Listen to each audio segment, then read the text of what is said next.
All right, now we want to switch gears and talk about Kenya's state of Kenyan standardization. And to help us with that conversation, we have none other than the person in charge of the country, of the country's standards body, that is Esther Ngari. Esther, thank you so much for making time to come to KTN.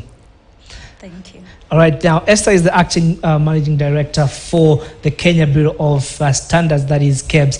And one thing that I really want you to help us understand as we kick off this conversation is when you do your assessment of the standardization in Kenya, how are we faring compared to regional, to our neighbors in the region? Thank you so much, Jimmy, for that question. Maybe I can start by introducing myself. Yes, my name is Esther Ngari, and I'm currently the acting managing director for Kenya Bureau of Standards. And I've had the privilege of working for Kenya Bureau of Standards for the last 4+ years as the director for standardization and trade. Now, back to your question. We as Kenya Bureau of Standards, when you look at the region, and when I talk about the region, maybe I would talk about the African region. Yeah. We are actually doing very well. We are leading in matters of standardization, matters of ensuring compliance and the protection of the consumer for the products that we either receive in the country or for the products that we trade within the country. All right.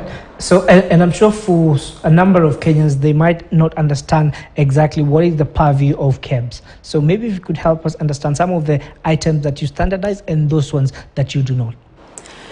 Okay, thank you for that. Our mandate as Kenya Bureau of Standards is anchored in the Standards Act, Cap 496, and it's quite wide, coming from the standards development, and then for the compliance aspect, conformity assessment.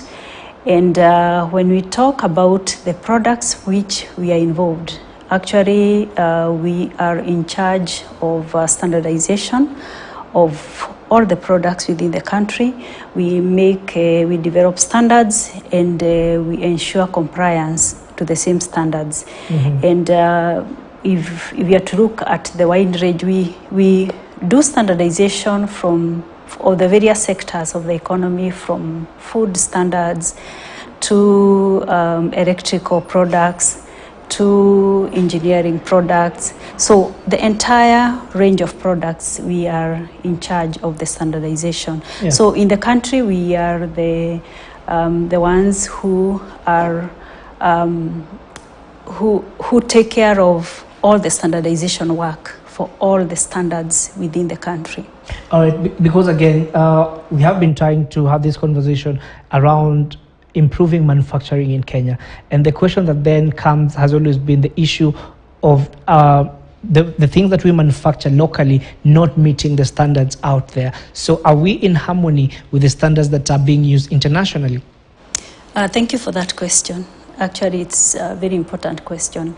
Now, the issue of the standards that we develop within the country, there are some basics that we need to understand. Is that standardization to come up with the Kenyan standard, we normally ensure that we develop the minimum standards, mm-hmm. but they are in line with international standardization. And as a country, we are involved not just at the standardization level, at the country level, but we are also involved with the standardization even at the international level. And when we talk about international standardization, we are talking about the different standardization organizations where we are involved. That is the ISO, International Organization for Standardization, yeah. International Electrotechnical Commission, which does the standardization of electrotechnical standards. We are also involved in the standardization at the African region level, as well as the East African level, the harmonization of standards. Mm-hmm. So I want you to help us understand, in terms of conformity assessment, how much time does that does KEBS take into account for that, and what is that process like? For purposes of understanding the issue of conformity assessment, basically conformity assessment involves the enforcement of the standards. So conformity assessment involves inspection of the products against the standards which the country has put in place, as well as market surveillance of the products which are already in the market. So we are involved in inspection of the products within the country at the manufacturing level. We make sure that the manufacturers or the industries are able to conform to the standards which we have set, which have been set for the country. We also do inspection of the products coming into the country. These are imports, and ensure that all the products that come into the country, they are able to meet the standards that have been laid down for the country, as well as once the products are in the market, we pick samples in the market, we pick what the traders are trading in, and we check to ensure that they are all compliant. Yeah. Now, it's a good thing that you brought in the issue of samples that are already in the market, because again, we have seen this, and I'm sure you have also seen this in the news, where we have headlines showing that certain commodities do not meet the required standards. And then we have KEBS, and then the question that we end up asking is, okay, who dropped the ball? So maybe you can help us understand what is KEBS doing internally to make sure that what is in the market is what was actually authorized and by the institution to say that this actually we have tested and this meets the standard requirement for Kenyans to consume. There are various aspects to look at when you talk about the products meeting specifications in the market. From the factory aspect or from the industry aspect, we do product certification, and we give a mark that is called the standardization mark to the product.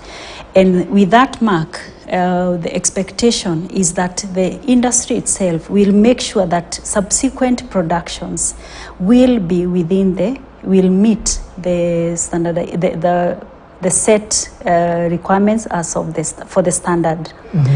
But the responsibility to continue production of products that are meeting the specifications lies with the business operator. Okay. So once we have done inspection as Kenya Bureau of Standards and we have given you the standardization mark to put on your product, we expect that you will continue producing products that meet that requirement. And we have an arranged contract, we have an agreed contract with the manufacturer that you'll continue producing products that meet the requirements of the standard. So when we now go back to do market surveillance, and we find your product is not meeting the requirements, that is when we have the authority to seize the products in the market, because the product might have the standardization mark, but when we retest it again, the manufacturer may have not followed the protocols or the requirements of the standard, and maybe then the products are not meeting. Esther, there's this concern, because normally when that happens, you will hear manufacturers saying that these are counterfeited products. At what point then do you hold the manufacturer responsible for maybe putting in the shelves something that is below the expected standards and just safeguarding Kenyans? Because again, there's a lot of concern from Kenyans in terms of what we are consuming. Is it safe? Okay. Now, there's normally a confusion between substandard products and counterfeited products. Okay. Those are different aspects, and these are some of the challenges we have in the market.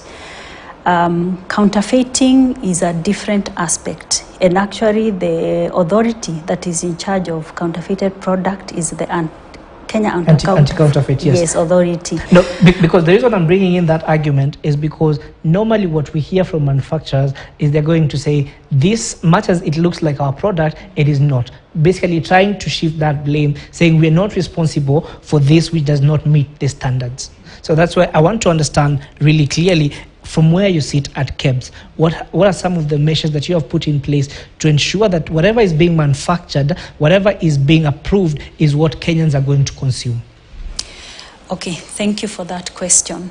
Now, during the process of when the product is in the market, we have we do market surveillance to ensure that actually whatever the consumer gets in the market is what is within the standard, is actually not substandard, but is the product meeting the quality requirements, meeting the health and safety requirements, meeting the environmental requirements of the standard as stipulated in the standard.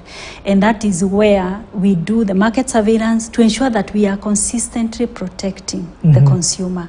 So what I would want to assure the Kenyans and what I would want to assure the consumer is that the products in the market, we have our officers, we have our trained officers, our technical officers out there checking that every product that in the market is compliant. We have officers at every entry point in this country who normally inspect if it's products being imported into the country. We make sure that we are consistently inspecting all the products coming in. If it's the products that are being manufactured locally in the country, we check at the factory level, and we also have officers who keep checking consistently in the market to ensure that the products that end up that the consumer will find they are meeting the standard. There's another aspect where you as a consumer, you are able to also check that the product that you are accessing is meeting the requirements of the standard. And this is using the digital platform. You can be able to check. We have a program called Wajibika na KEBS, and in this particular program, you can just go to your phone and send a text message, an SMS message, and using that message you can tell whether the product has a valid permit or not. Okay. Yes. Now, I know we're fast running out of time, so I just want to understand from where you sit at KEBS, what are some of the consequences for businesses that fail to comply with the standards?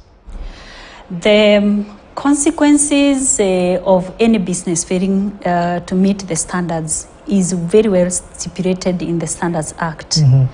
So there are penalties. If we find product that you are selling in the market that does not have a valid S-mark, we have the authority to seize your product and to make sure that we withdraw the permit we had given you. If you are trading with products which maybe have a valid mark, but we test and find that sometime within the course of production, you have failed to meet the standard, they fail. Once we test, we have the authority to seize that product and even to withdraw and cancel your permit. Okay. And then there are measures that you need to follow before we reinstate. Okay. Now, because actually that brings in the question of how many times does one have to fail before KEBS can now say this is a concern for public health and we have to shut you down? It's not the number of times. Actually, if we come and pick your products in the market and they fail, we normally seize that product because our work is to protect the consumer. We have a responsibility over every Kenyan and over every person who is in the country to protect them against products which are not meeting the standard, and especially on aspects of health and safety, environmental protection. We cannot allow that product to continue being in the market. So we will seize the product. We will we'll ensure that you don't continue to trade. We will withdraw your permit to ensure that that you don't continue putting the lives of Kenyans at risk. All right. So before I let you go, of course, KEBS plays within that space of trade. What are some of the measures that you're putting in place to make sure that as we go into the Africa Continental Free Trade Area, you also improve and ensure that the goods that are coming into the country and the goods that we are exporting are up to the standards? As you wrap up. Thank you so much. Kenya Bureau of Standards plays a very key role in the African Continental Free Trade Area, and we are very, very key in that. One of the things is the mutual recognition agreements. The fact that we will, as Kenyan traders, you cannot be able to trade out there if we don't harmonize, if we don't have the harmonized standards. So we have been very active in the harmonization of standards at the East African level and also at the African level. through the African Organization for Standardization also, which we are hosting in the country. Yeah. So we play a very key role. Our technical experts participate in the standardization activities and in the harmonization of standards, such that a trader in Kenya is able to take their products to West Africa, they are able to take their products to South Africa or any part of Africa, and recognizing the fact that Africa is such a big market. So as Kenya Bureau of Standards, we have a very key role to make sure that these markets are open and that our traders are able to send their products to any market and to capture the market. So we ensure harmonization of standards at African level, and we ensure that we have mutual recognition arrangements with these countries, so that then once products are tested in Kenya, they don't have to be tested again on arrival in any of these countries. We just have an agreement. We can recognize their certification and they can recognize our certification processes. So we are talking about one standard, one test, and one certificate which can be accepted in the entire region. All right, Esther Ngari there is the current acting MD for the Kenya Bureau of Standards, and of course we're definitely looking forward to her reign there, hoping that things will definitely change for the better. Esther, thank you so much for making time to come to KTN. On that note, we want to take a quick commercial break. When we come back, we'll be taking you to the skies, trying to understand what is the current landscape of Kenya's aviation sector, particularly as far as low-cost airlines is concerned. Stay with us.